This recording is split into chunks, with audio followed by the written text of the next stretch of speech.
Salam, selamat pagi Bapak Ibu Saudara yang terkasih dalam Tuhan. Kembali kita pada renungan pagi Senin 2 Oktober 2023. Tema rancangan Tuhan tidak dapat digagalkan, terambil dalam Yesaya 14 ayat 27 yang mengatakan demikian.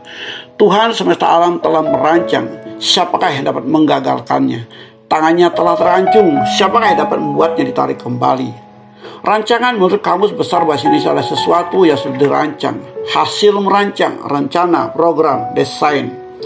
Jadi dapat disimpulkan bahwa rancangan adalah sesuatu yang sudah diatur, direncanakan, diprogramkan, dan didesain sedemikian rupa sebelum bertindak atau sebelum dikerjakan. Rancangan dibuat supaya hasil kerja menjadi lebih bagus, lebih menarik, lebih sempurna, dan tidak terjadi kesalahan dalam mengerjakannya. Namun pada kenyataannya, rancangan yang dibuat manusia tidak semua sesuai harapan, dan ada kalanya rancangan yang dibuat gagal.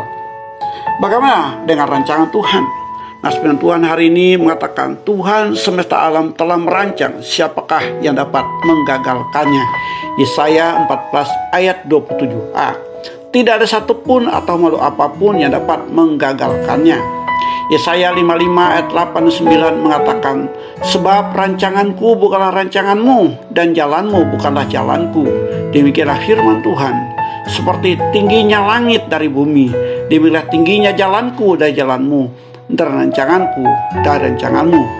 Dalam kitab Amsal pasal 19 ayat 21 mengatakan, banyaklah rancangan di hati manusia, tetapi keputusan Tuhanlah yang terlaksana. Apa rancangan Tuhan dalam kehidupan manusia? Dalam kitab Yesaya pasal 13 dan 14 ada dua rancangan Tuhan yang tidak bisa digagalkan. Pertama, penghukuman atas bangsa-bangsa yang tidak mengenal Allah, bangsa-bangsa yang sombong, angkuh, dan bangsa-bangsa yang mengandalkan kekuatannya. Mereka tidak akan terluput dari penghukuman Tuhan.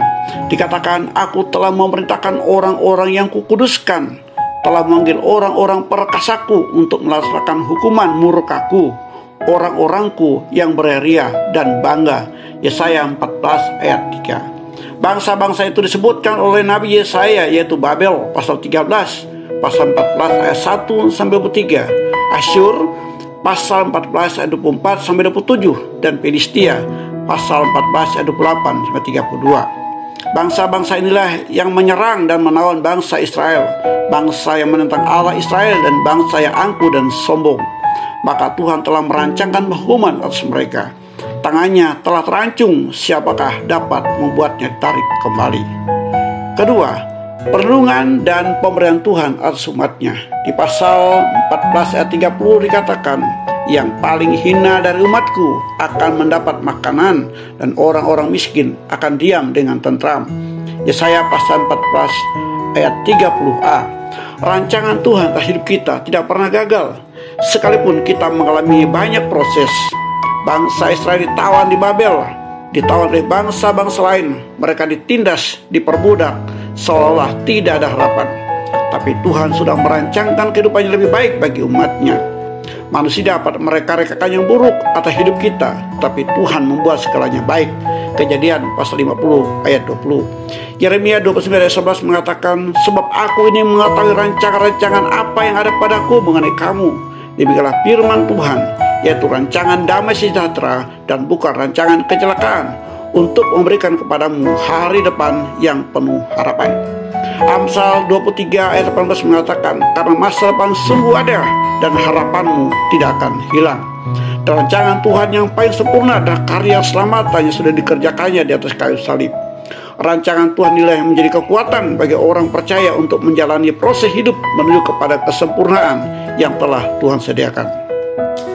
Pelajaran yang dapat kita ambil dari renungan ini adalah tetap rendah hati, tidak sombong, angkuh, tidak menganggap diri lebih baik dari orang lain, dan andalkanlah Tuhan dalam hidup kita, dan pastikan bahwa hidup kita selalu dalam rancangan Tuhan yang sempurna.